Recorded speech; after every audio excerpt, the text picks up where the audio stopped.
Eu gostaria de não dizer muita coisa, porque ela tem todo um histórico para contar a vocês, que eu acho que vai ser bem interessante, para que vocês possam observar todo o trajeto de um tradutor. Então, com vocês, a professora Nícia.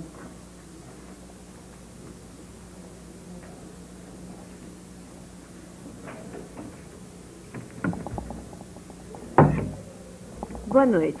Em primeiro lugar, eu gostaria de agradecer o convite da professora Léa, e nós nos encontramos aí em outros caminhos da tradução e acabou gerando uma troca de apresentações, a Léa apresentando o trabalho dela lá na Unicamp, e finalmente... Isso aqui é mais interessante, né? Como é que faz isso? Hã? Como é que é? Esse aqui que eu tô pondo? Então, dá licença. Aí sim você fica mais à vontade. Ótimo. Bom, agora me foquei aqui com meus óculos.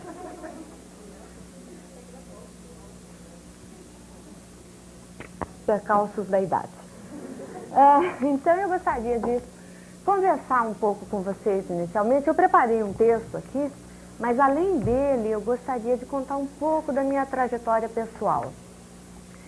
Eu fiz inicialmente um curso de comunicações sociais e depois, como não me adaptei à profissão, saí buscando caminhos alternativos que me trouxessem um pouco de realização pessoal.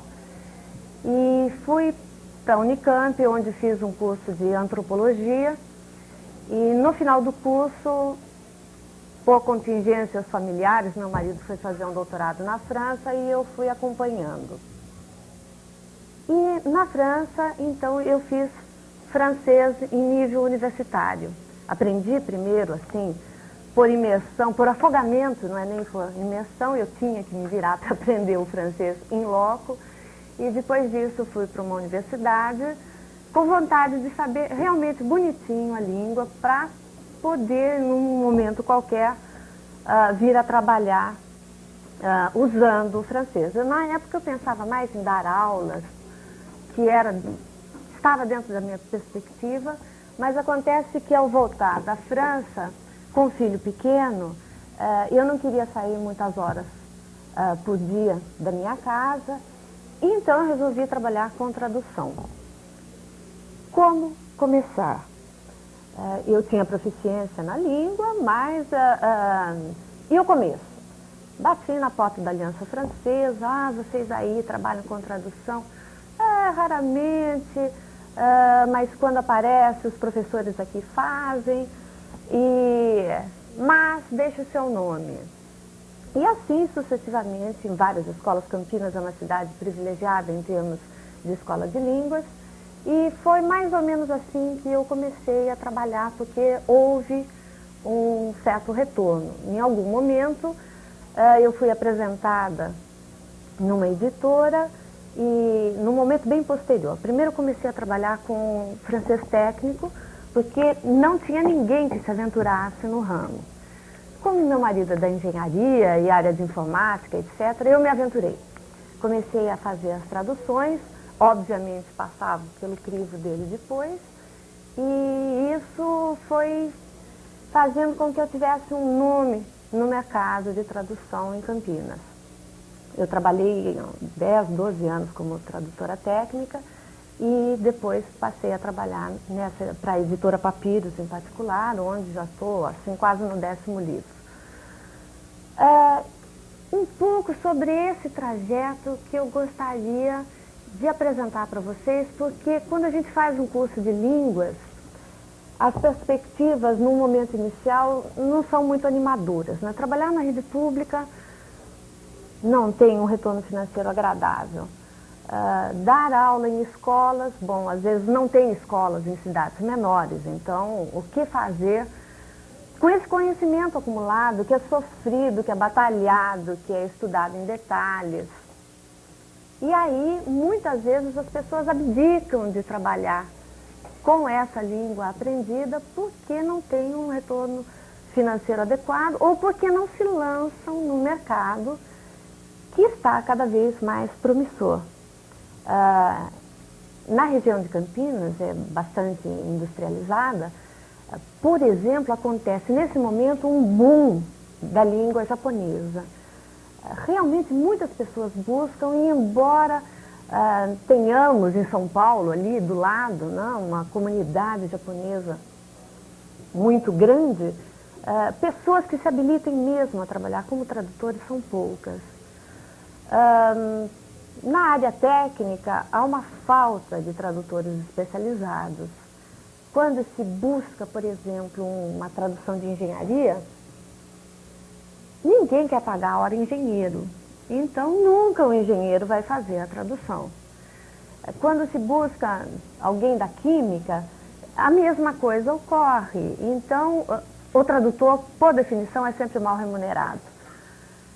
Só que esse mal remunerado deve ser visto entre aspas, e quanto mais conscientização se tiver sobre o que é o ato de traduzir, mais a gente consegue botar mais aspas nesse preço que pode ser cobrado por um serviço profissional.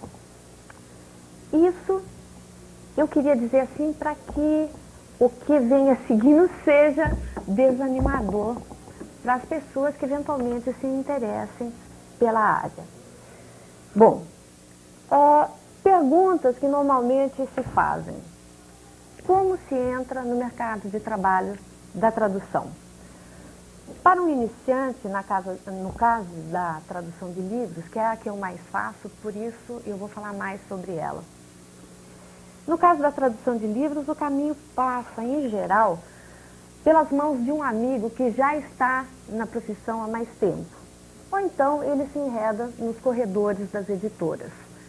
Por exemplo, no nosso programa de tradução na Unicamp, onde depois de bastante batalhar na vida profissional, eu acabei indo parar, no único programa de pós-graduação que temos atualmente no Brasil, na área específica de tradução.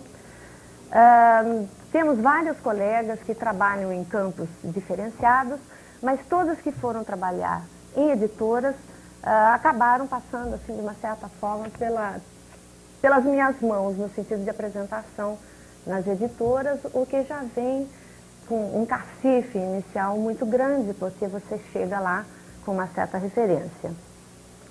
As editoras, em princípio, deveriam ser um crivo de qualidade da produção do tradutor.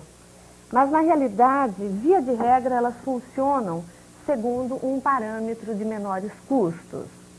Raras editoras fazem testes com os candidatos, limitando-se no máximo a entregar-lhes excetos de textos, pedaços de capítulos, para verificar, sobretudo, o tempo que despendem com a tradução.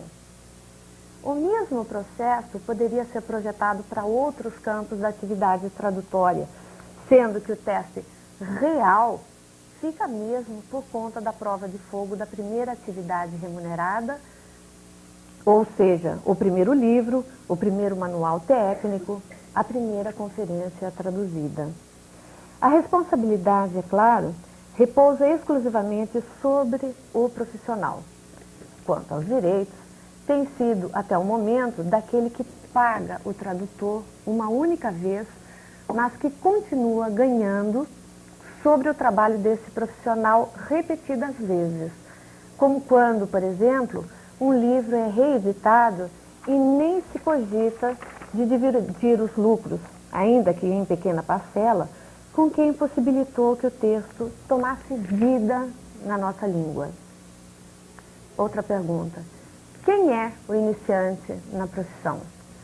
Grosso modo, habilitam-se ao cargo, entre outros, estudantes de letras, pessoas que, de um modo ou de outro, têm proficiência em uma ou mais línguas estrangeiras, indivíduos em busca de um hobby ou de um bico que complementem seu orçamento, ou ainda, mais recentemente, alunos egressos de cursos de tradução, sejam eles universitários ou não. Frequentemente, deslumbrados com a possibilidade de um ponto de partida na sua carreira, esses iniciantes submetem-se, e essa é a palavra, submetem-se à má remuneração que tem caracterizado